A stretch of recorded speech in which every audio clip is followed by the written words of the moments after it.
Hello, everybody. It's Thursday night at 6:30, so you know what that means. It's time for the Hammer and Nayls Show. We are in episode 21. I'm Jack Hammer, and my co-host over here, Jessie Naylor.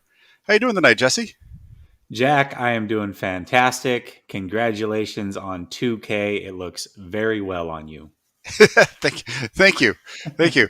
It's been great watching everything. It's really taken off, in the last month. So hopefully this thing will continue to grow, and we'll just keep doing what we're doing. Uh, but a lot of different topics I know you and I wanted to get to. You and I have had a lot of fun again this week on Twitter with our Trey Lance discussions.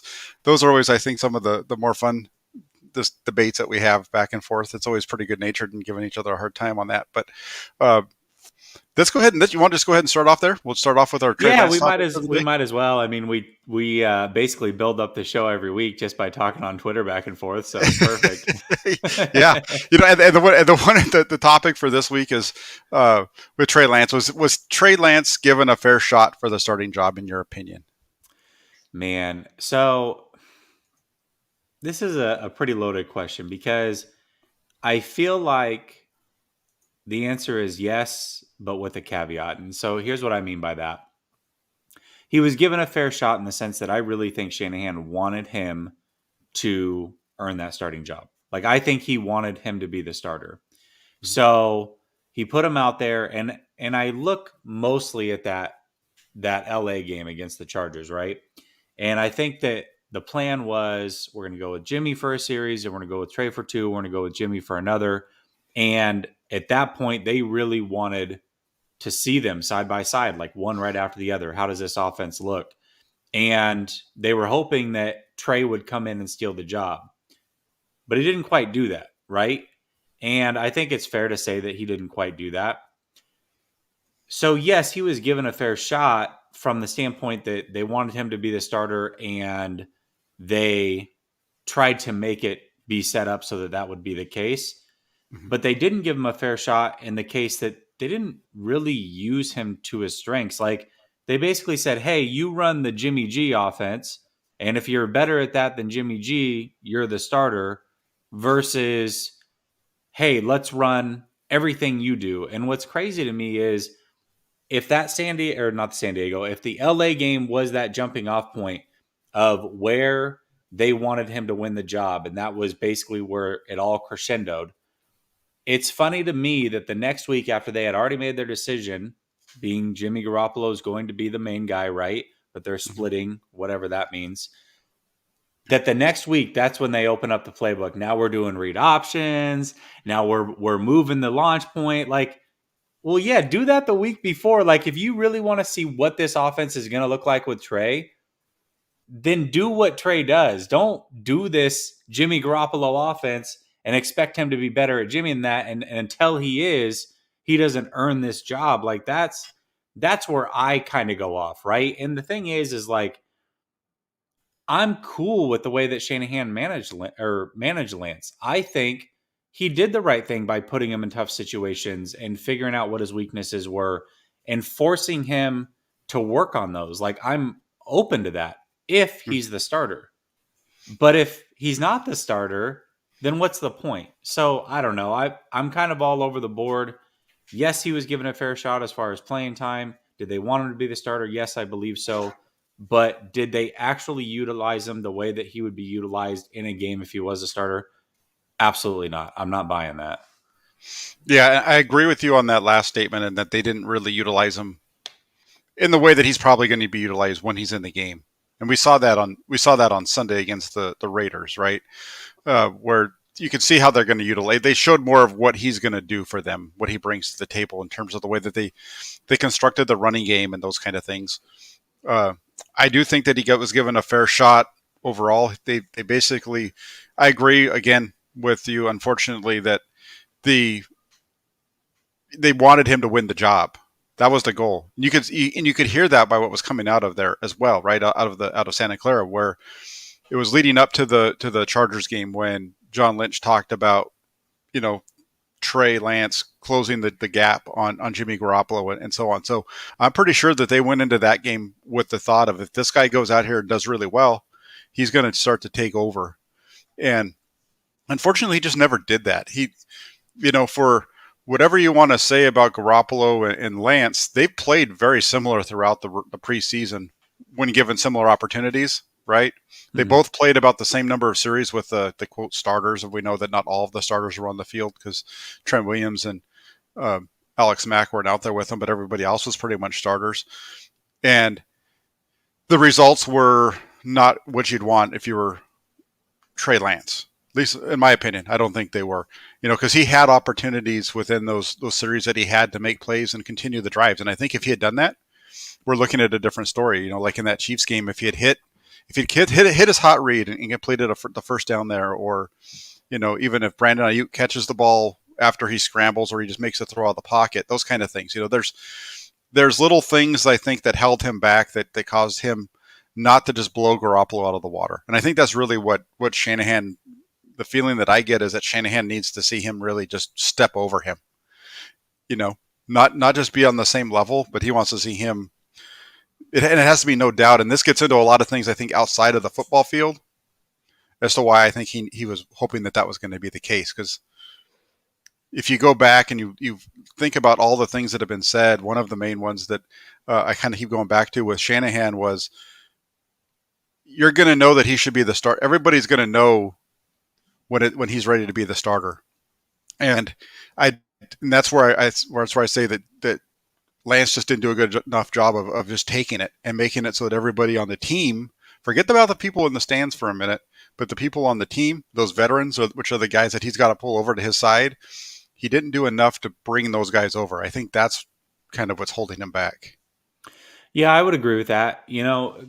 I've said it in the past, but if this was a championship fight, right? This is different. Like when I look at Chicago's situation, Fields absolutely should be the starter because Fields is new to the team and so is Andy Dalton. It's not like Andy Dalton has done anything for Chicago. Mm-hmm. So Fields should be the starter. And if Lance had that same situation here, he would be the starter. There's no doubt in my mind. Mm-hmm. But Jimmy is the champ in the sense that he was there when they went to the Super Bowl. He was a part of this team. The locker room trusts him. And in order to be the champ, you've got to beat the champ. And it's not like Jimmy won the fight either. Let's be clear. Like this was a split decision. One judge gave it to Jimmy, one judge gave it to Lance. And ultimately, the tiebreaker went to Jimmy because he came in with the belt and Lance didn't knock him out. And it was a close, razor thin decision. And so you've got to go with the incumbent or the champion in this case, right? And Mm-hmm. so that's what I believe actually happened here. I still think it's the wrong move. I don't agree with it, but I think that's what we're looking at.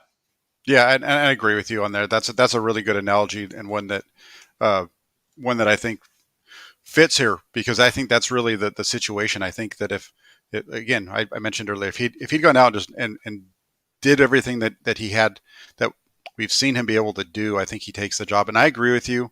And I wrote an article today on this. And if I was Cal Shanahan, I'm starting Trey Lance. And the reason I'm starting Trey Lance is because I've seen that he's going to have ups and downs, but Jimmy Garoppolo has ups and downs. Yep. And Trey Lance brings you stuff in the running game that Jimmy Garoppolo is not going to give you. He doesn't threaten the defense at all. So, you watch that game watch the game from Sunday, and that's the one that's really the one that really pops out at you because you can see, Lance giving the sweep or whatever you want to call it to Mostert, but having a gash right up the middle. If the defensive end plays that just a little bit different, where he keeps it, he's got a big run himself right up the middle of the defense. And I think and Lance's running ability is opening up all that. Right, Yep.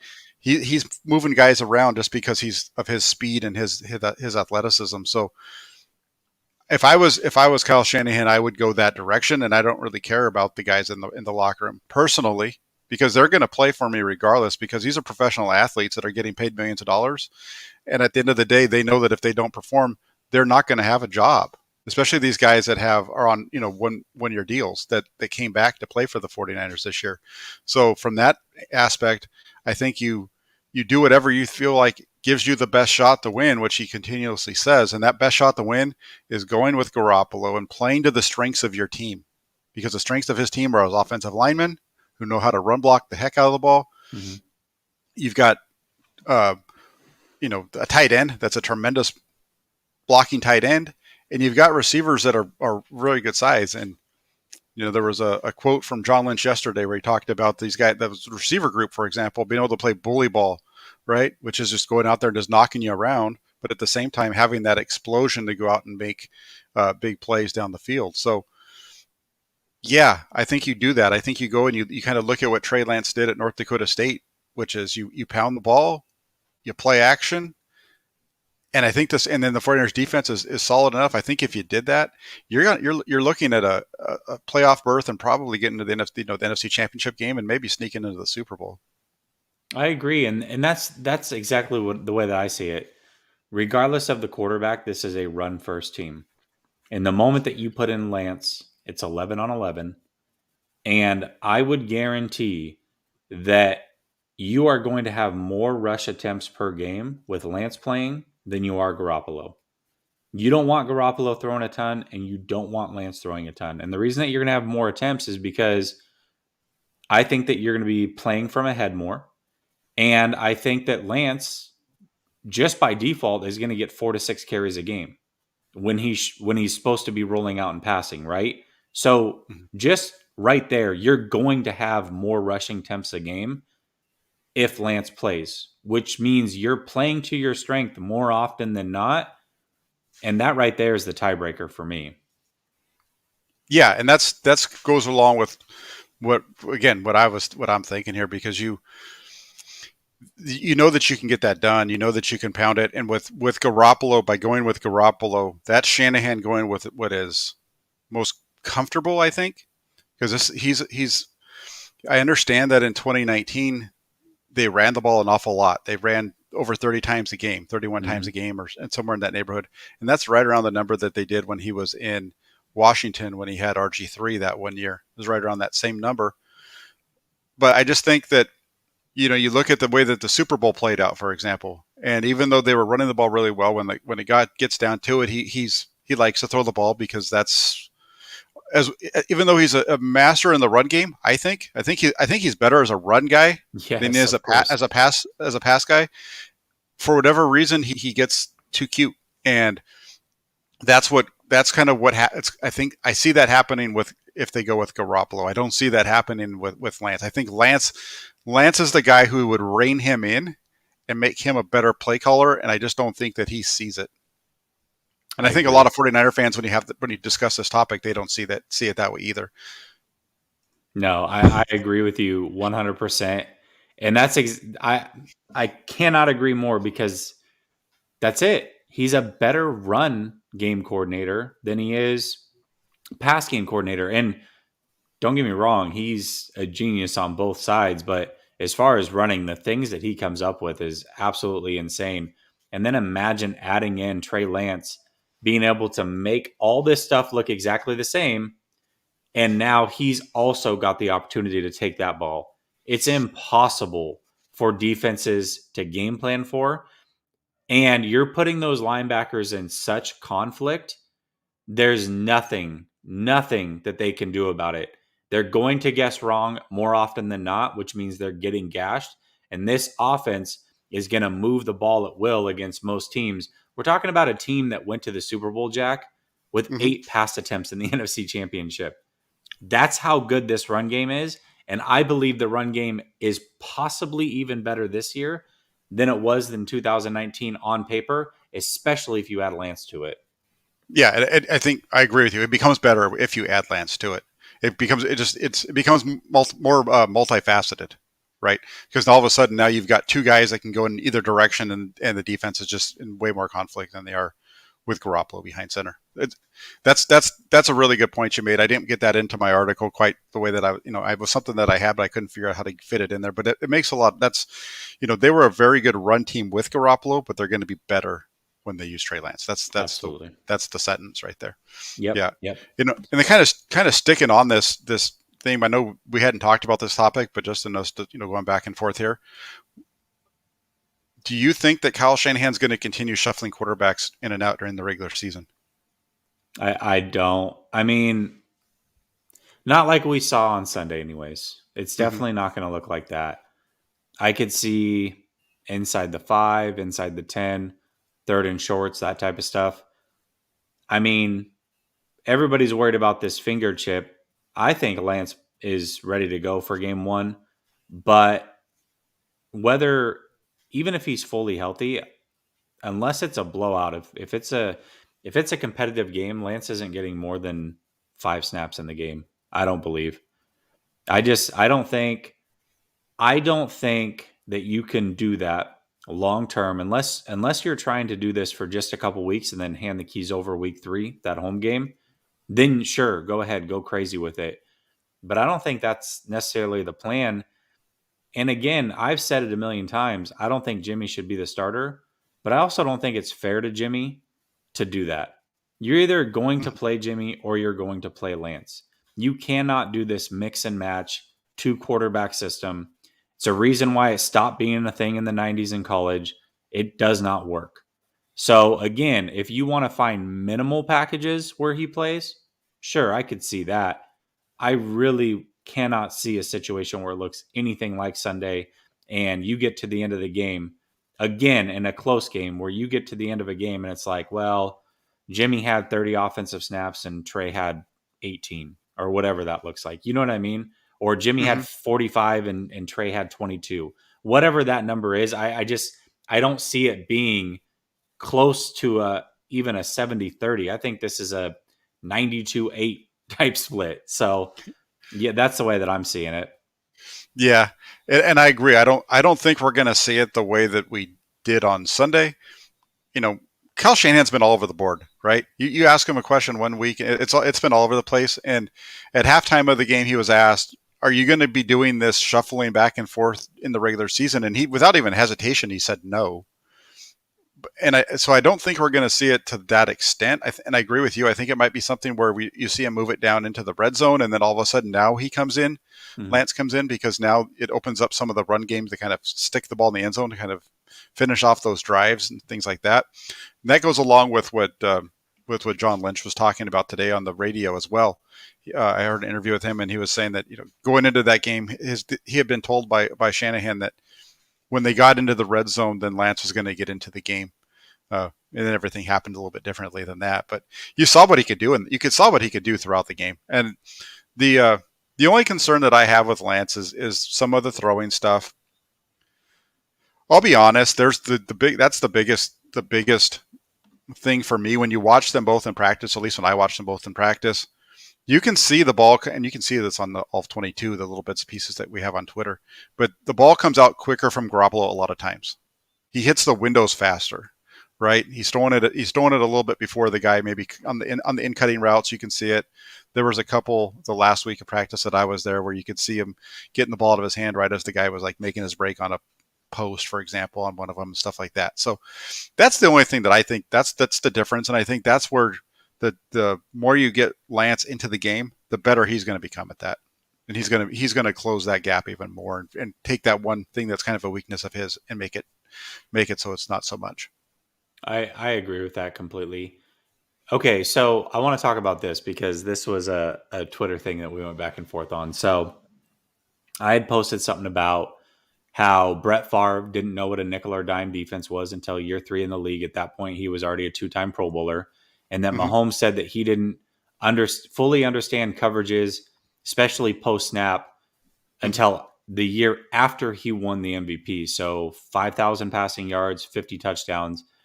And your comment was, well, neither of them started year 1. Walk me through that. Like why does that matter in this scenario?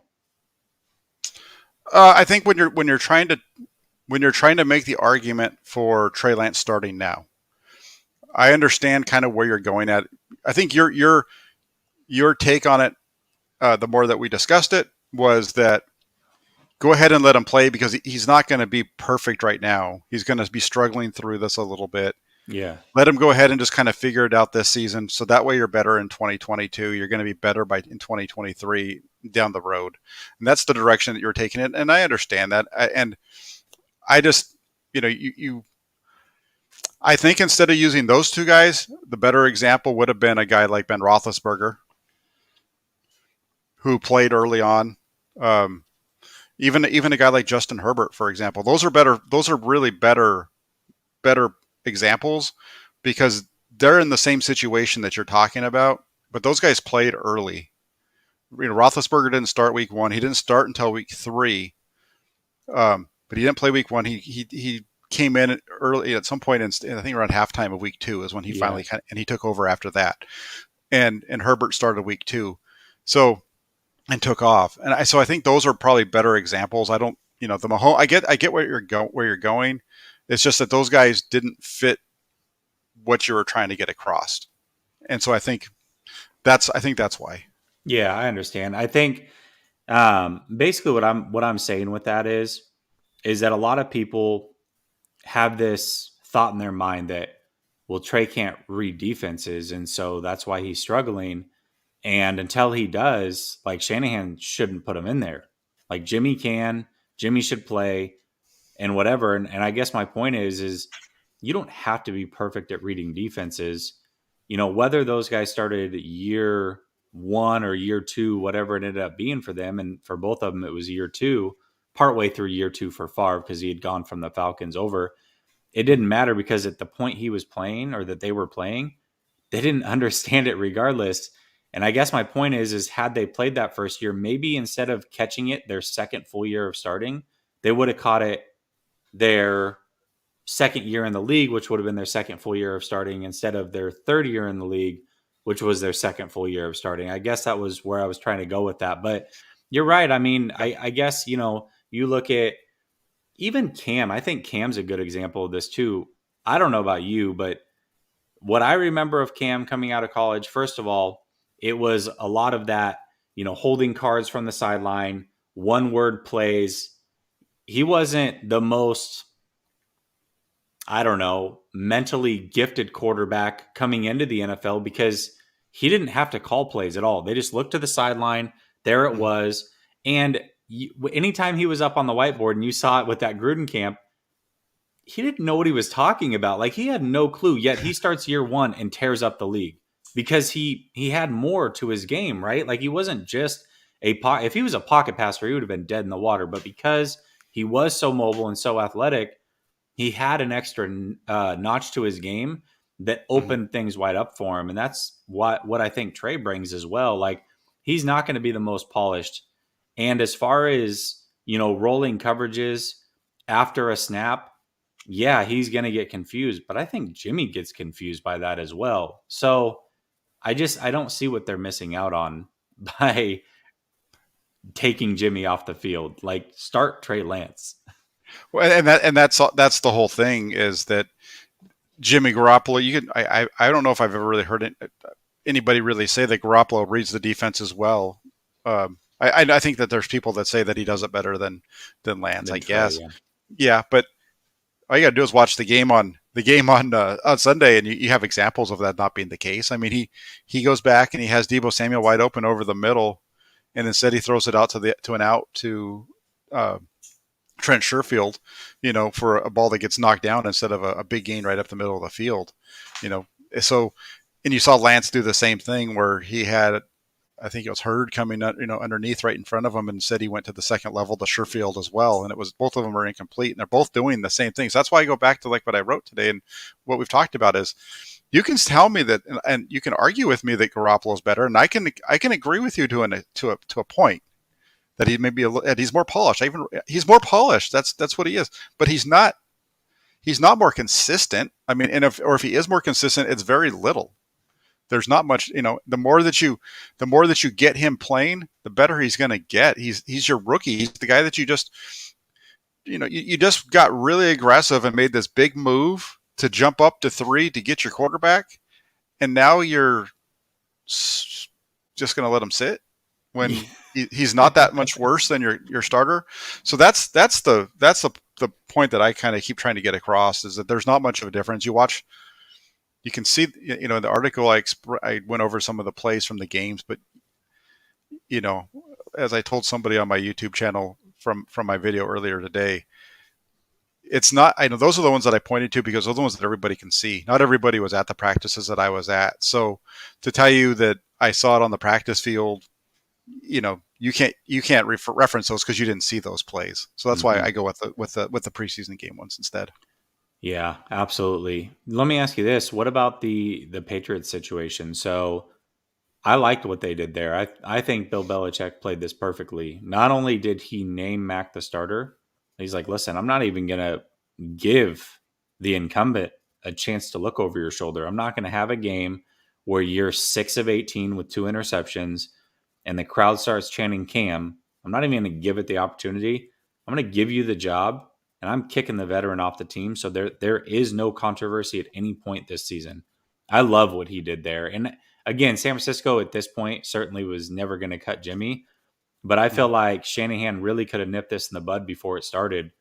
Once you knew that Trey was drafted, or once you knew you were drafting a quarterback, you got to go full court press and do whatever it takes to get rid of Jimmy, even if that meant cutting him. And I felt like that's a missed opportunity because now you've put yourself in this awkward situation where you've got a split fan base. Maybe you got a split team. If you don't have a split team, you possibly could have one if you're doing this half in, half out. Jimmy doesn't play good. The offense stalls out because Trey comes in, whatever that looks like. I just think that it works great until it doesn't. And once it doesn't, that's when people start questioning things. So I don't know. What are your thoughts on that? No, I'm with you on that. That was one of my main talking points from the very beginning that they made this move up was that they needed to move out Garoppolo. He couldn't be here. Once you made that move, you had to get him out. I understand the thought process, and I can understand them wanting to keep the best guy possible to be their backup quarterback. I understand that, but they've created this own problem internally themselves by not moving on from him, by not just going out and getting. You could have gotten rid of Jimmy Garoppolo for whatever draft pick you want to get rid of, and who knows? Could you have signed Mitchell Trubisky to $5 million a year to bring him in to be your quarterback since he took only 1 or 2, whatever it was, to go to Buffalo? Could you have brought him in here and had him be your starting quarterback for $5 million? Yep. That would have been so much better of a situation for Trey Lance, for everybody involved, and just turn the whole thing over, because at that point, anyway, you'd already gone through free agency. You'd already got everybody signed. It wasn't like you were signing anybody at that point. You'd already had your team in place. Right. And you go out there and if they complain about it, it's like, hey, we're doing what we have to do to win. And we're going to win now. And I promise you, as a general manager, as a head coach, I'm putting the best team around you to make you successful so that you're going to get the money that you need. And that's where that's okay. We're not talking about college. We're in the NFL. That's what this is all about. And going with a guy like Trubisky, it just makes too much sense because now you got 2 quarterbacks that do the same things. Yep. I agree. And look at how good he's looked. I mean, I get it, it's preseason, whatever, but Trubisky's looked pretty dang good. Like he would have been a hell of a backup quarterback, that's for sure.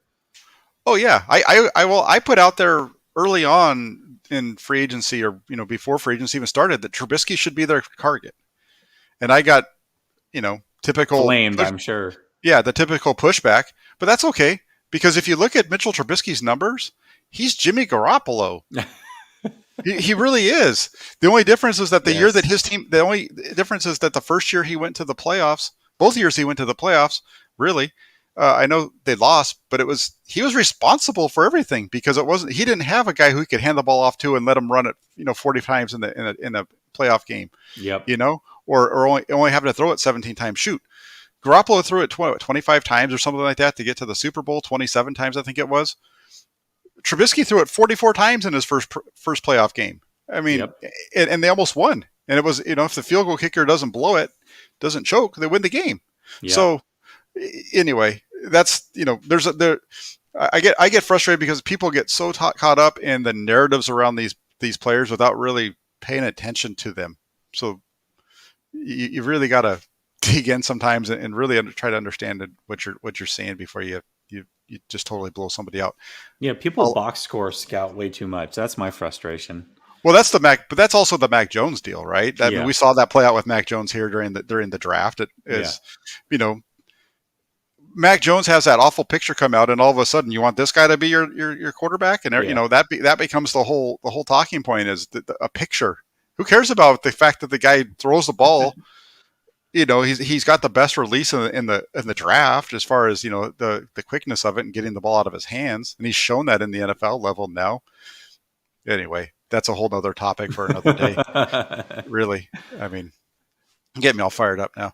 Um, let's get off the quarterbacks just for a few minutes because we're about half hour in here. Yeah. And let's kind of just look at the team as a whole. And throughout the offseason, who would you say was the MVP for the 49ers during the preseason?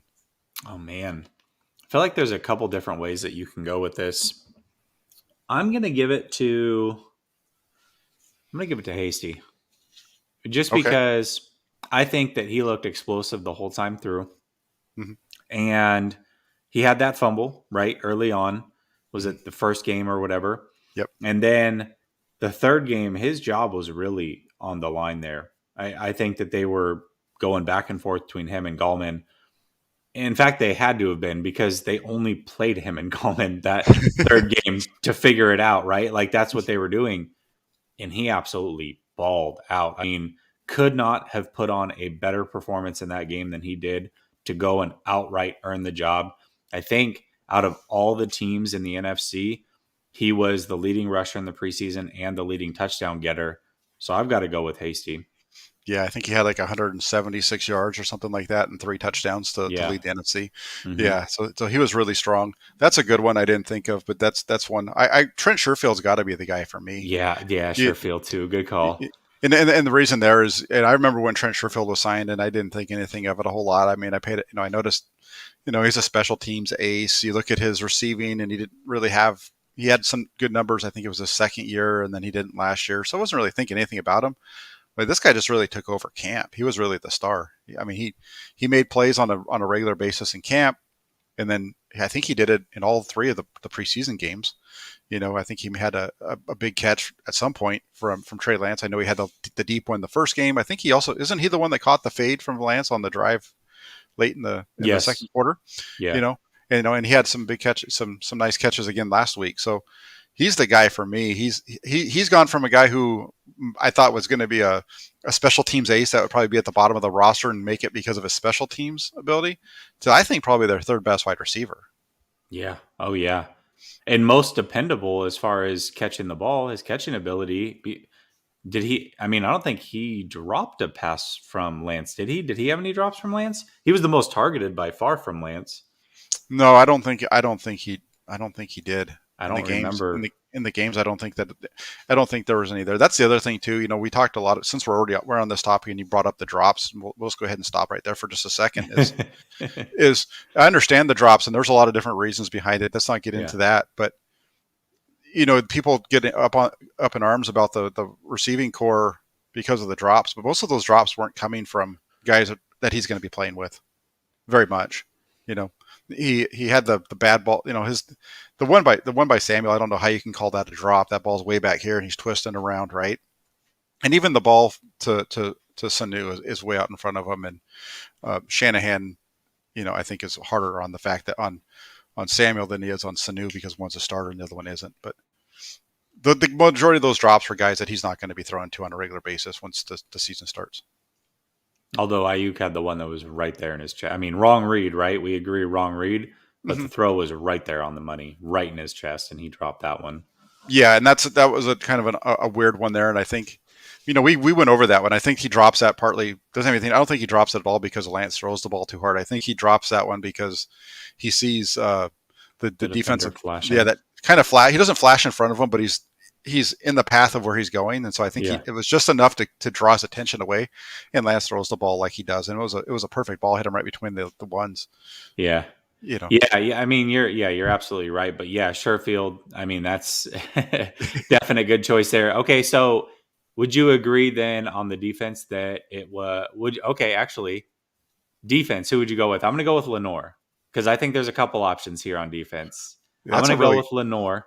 You agree? That's a really good one. Mm-hmm. Okay. All right. Yeah. So for me, it's Lenore. I mean, you're talking about a 5th round draft pick. He outshined his rookie counterpart and Ambry Thomas, he was forced right away to play against Tyreek Hill. And I mean, he played fantastic all preseason long. Really Mm-hmm. didn't give up much, had the pick. It was kind of a lucky pick, right? He was trailing the receiver and ended up in the right place. But either way, I felt like he did a really good job. They played him outside at first, then they played him in the nickel. He did a little bit of everything, and I think that he would be my defensive MVP. Yeah, that's a really good one. I'm trying to figure out real quick now who my defensive one is. There's a defensive lineman that I can't remember his name right now, so I'm trying to look up some notes really quick to figure out who it was, because one of these defensive linemen recorded a sack in every game. I think it might have been Jordan Willis. Willis, yeah, it was Willis. He had Was three and it? a half sacks. Yeah, Yeah, and so Jordan, I'd say probably for me the defensive MVP is going to be Jordan Willis, because he was consistent throughout camp there as well. You know, yeah, he was consistently getting to the quarterback, and to do that in every game, that's a big positive. The fact that if you can do it once, that's one thing, but he did it every week. Uh, so he's actually, he played really good. It's going to be kind of a bummer that he doesn't get to start the season. yeah, But definitely is. I like yours. I would take yours over mine to start with anyway, because Lenore's a guy who was completely off my radar. I was more of an Ambry Thomas guy, or thinking he was going to be the guy. And Lenore not only became the best backup cornerback that they have, he also became the best nickel cornerback that they have as well. Uh, Yeah, and so there, the concerns on the depth on the outside of a cornerback that I had, early on kind of evaporated the more I watched him play. And I do think that Thomas is going to get better. I'm not completely out on him yet. I mean, he's a rookie, so he's going to be around for a while we anyway. can't. Yeah, that's just it, right? But Like all these guys, you can't be out on them yet. But it is disappointing that whether it's Thomas or whether it's Banks, you expect second, and third rounders to contribute immediately, yeah, and they're not. So mm-hmm. Yeah, and here's the one that we both missed was Talanoa Hufanga. Hufanga. He's right Yeah. there too, right? Who he started all 3 I thought weeks. you were going to go, actually. Yeah. Yeah, I But should have. Willis is a good one, too. Willis, I mean, 3.5 sacks. It's hard to argue that. Yeah, Hufanga would have been a better choice, because he started all 3 weeks. He started, and he did it at different spots. He started at free safety, strong safety, and back to free safety, and he played Yeah. well both of them. And he's gonna be a starter. This isn't one of our questions here tonight, but I've asked it a couple different times. Who starts first, Talanoa Hufanga or Trey Lance? Oh, Hufanga, because Tart's going to get injured probably.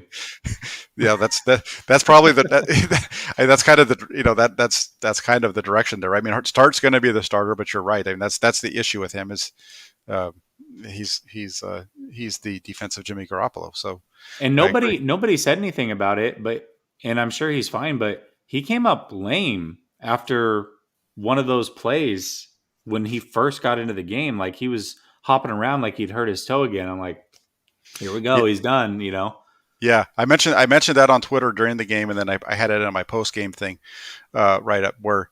What happened? It wasn't his toe. He'd come up to make a tackle. I know exactly what you're talking about. It was in the second quarter, and he came up to make a tackle, and it was kind of on the ground, and he jammed knees with somebody. Mm. I don't know who it Okay, was. that makes sense. Well, that makes me feel a little better. Yeah, so it was a little bit of a needle stinger kind of thing. You know how that happens, and you just need to. That was my concern too when I first saw him pop up and he was hobbling around. So Yeah. yeah, definitely there. And that's we got a question here, so let's go over to that one on real quick. Too much stuff going on. Not a very good. All right, so here we go. Tobin asks, if Trey is out for a prolonged period of time, is Cal really going to roll with Sudfeld given what we've seen with our previous backups? Please, Lord, no. There's no other option right now, my man. This is it. He's the only one on the practice squad. So, yeah, unfortunately, he'll be the backup. Yeah, and I don't think that we're going to see Trey out for a prolonged period of time. I think, they say a week. I think it's pain tolerance is what it comes down to. I don't, it's one of those things that it's a small chip from what I understand. It's not going to fully heal probably really for the most of the season because he's going to constantly be, having it hit when he's taking snaps or whatever. It's just going to come down to pain tolerance. And can he grip the ball? That's the most important thing. And I'm sure he'll be fine. Yeah, I think that's what's going to happen. I think as long as I know Lynch didn't sound like he was super enthusiastic or thinking that he was going to be back on Monday. That was the way that he put it out there is, we're going to be cautious. We're hoping he comes back. But uh, I think as long as he's back by Wednesday, that's really their first full day of practice. And if they're gonna roll out with Jimmy, go ahead and let him come out and run a couple of read options every once in a while. It's not like he has to do any throwing with that hand anyway, And Right. I'm sure he can throw a couple of balls with that hand once he comes back. So that's a good question though. Uh, Sudfeld's on the practice squad too. I know they can pull him up and back a couple of times without any problems, but uh, that'll be an interesting one to I watch. don't I think they'll think. have to worry about him being stolen by any other team if they pull him up and back too many times. Yeah, no, that's the key with the way they built the roster. They'd had a lot of guys who they were able to bring back to their practice squad because nobody wanted to add them to their active roster, right? Yeah, for sure. Um, let's go to this one really quick before we wrap up for tonight. Who do you think is going to be? Who is your biggest surprise? Who's going to be the biggest surprise in 2021? Oh man, I hate to go negative with this. I have a negative and a positive one. So I'm gonna go Kinlaw, but not in a good way. I think a lot of people expect that he's gonna play a lot better because he's gonna have Bosa there, and that all of a sudden he's gonna be this force. But I think he's arguably the fourth best defensive tackle on this team at this point, and I don't think I don't see it from him. I don't, and most of it, I think has to do with those knees. He hasn't had a chance. I mean, he's two off seasons in, and he's had almost no burn whatsoever. So it's like, how do you expect that man to develop and learn a bunch of pass rush moves and be able to apply them? I just don't think he's gonna pan out to be a guy that gets that second big contract. I haven't seen it from him yet.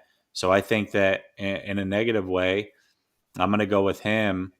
And then in a positive way, I would say that for us, we all know who this guy is. We all love this guy. We all know what he's capable of. But I think the rest of the league's in for a rude awakening. This is going to be Debo Samuel's coming out party this year. And the rest of the league's going to understand how good this player really is, what he means to this team and this franchise going forward. And I think he's going to plant his flag as one of the best offensive weapons, period, in the NFL. There you go. That's a really good one. I'm going to take both of my guys from the defensive side of the ball, the defensive line. I agree with you on Javon Kinlaw. I don't know how, the whole thing with everybody with him getting better in year two, other than the fact that you're going to have Nick Bosa coming back, was he's going to have a full preseason, he's going to have a full training camp, he's going to have all that stuff, and then he goes in through a whole training camp without ever going through one-on-ones. He never once works on the pass rush stuff against the offensive lineman in any practice. Nick Bosa missed almost all practice except for the last two practices before the Raider game, and he took 3 snaps and one-on-ones in that day. That first day back. So I don't know how you get better by sitting on the sidelines. I really don't, especially at a position like that where it's not reading the coverages and understanding where to go with the ball like maybe a quarterback does. I don't understand that. So uh, he's the guy. Plus, you saw him out there for an extended period of time on Sunday, um, and again, he's a guy that they took off the field a lot of times over the second half of the season. Kevin Givens kind of started to beat him out in a way. So Yeah. Javon Kinlaw's that one. He's would be my biggest surprise on the downside. On the upside, I think the biggest surprise is D Ford. Hmm. Not because people don't know who he is, but because of where he was or where everybody felt he was 3 months ago, or even really 2 months ago. If you go back to July 15th, I don't think there's anybody around 49er country who follows the 49ers who thought that there was any chance that D Ford was going to be playing in the position that he's in now. The Yeah. talk was all, if they get anything out of him, it's going to be gravy, what have you. He went through the entire preseason. I think he only took, I think, he took less days off than Nick Bosa. He got work in team reps really from the beginning of the time that they put the pads on. So this is a guy who I think is ready to go from everything I've seen. The first day that Nick Bosa was at camp, was one of the most impressive things that I've ever seen on a football field, because I wasn't there in 2019 to watch, but to see Nick Bosa and D Ford working that offensive line, yeah, that this defensive line, and then you throw in Samson Ebicom. Yeah. I mean, and you got three guys who it's just waves, and there's going to be some other things I think you're going to see out on the field that are going to, there's going to be the speed package of their pass rush is going to be very impressive. It's going to be so hard to stop that team. Oh my God, I cannot wait. I can't, and they've already got a break coming their way, Jack. Bakhtiari is going to be out for 6 weeks, which means Right. Aaron Rodgers is in for a world of hurt week 3. It's not going to go well for him. Yeah, that's going to be a fun one to watch, because the 49ers have always played them well. Even last year, I know they got blown out in that game last year, but there was a point in time in that game early on where the 49ers were kind of still able to kind of hang with them, even though all these guys were off the field. If you've got D Ford and Nick Bosa and Ebicom and DJ Jones, Contavious Street, all these guys up front who are able to get off, it's going to be fun to watch. And I think, and then you look at the back end of that defense, if you have Tart and Ward and Verrett and Mosley, 1, 2, 3, 4, if you have those guys on the field with K'Wan Williams, this defense is really, really good. The only way that this defense falls off is if one of those guys isn't on the field for some reason. So we got to all knock on wood and make sure that doesn't happen. Absolutely. So, yeah. I think that's a pretty good show for tonight, don't you? Have anything else you want to bring up? No, I think we hit it all. I knew the quarterback talk would take a couple topics away. It always does. But, it is what it is. Make sure that you continue to subscribe, support Jack. He's phenomenal. Hitting 2K as fast as he did is really, really cool to see. If you have not subscribed to him, make sure you do so. And then subscribe to my channel as well, Last Second Sports. A lot of cool things over there.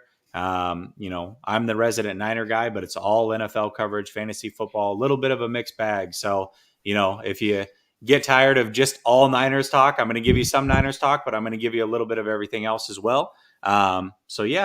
Make sure that you subscribe to both of us, and we will definitely be back at it next week, episode 22, right, Jack? Yeah, episode 22, and the best part about it is it's going to be the lead up right into to week 1 of the season, and we got a special guest coming on that I'm looking forward to having him on too, because he's a really knowledgeable guy, and he's not one of those guys on that's really out there on Twitter very much, but every time he talks, he has lots of really good takes. So I'm really looking forward to having him on with us next Thursday. So, make sure you're here, and like Jessie said, subscribe to my channel if you would, please, if you're not already. But jump on Jesse's as well, because he has a group of guys over there, including himself, that do a really good job. They put out tons of good content. So, like and hit all those different buttons that you've got to hit. Right, hit the like button, hit the comment button, do all that kind of stuff, and let's have fun. And season's right around the corner. We've made it through the hard part, Jesse. Now we're getting to the fun part of the year.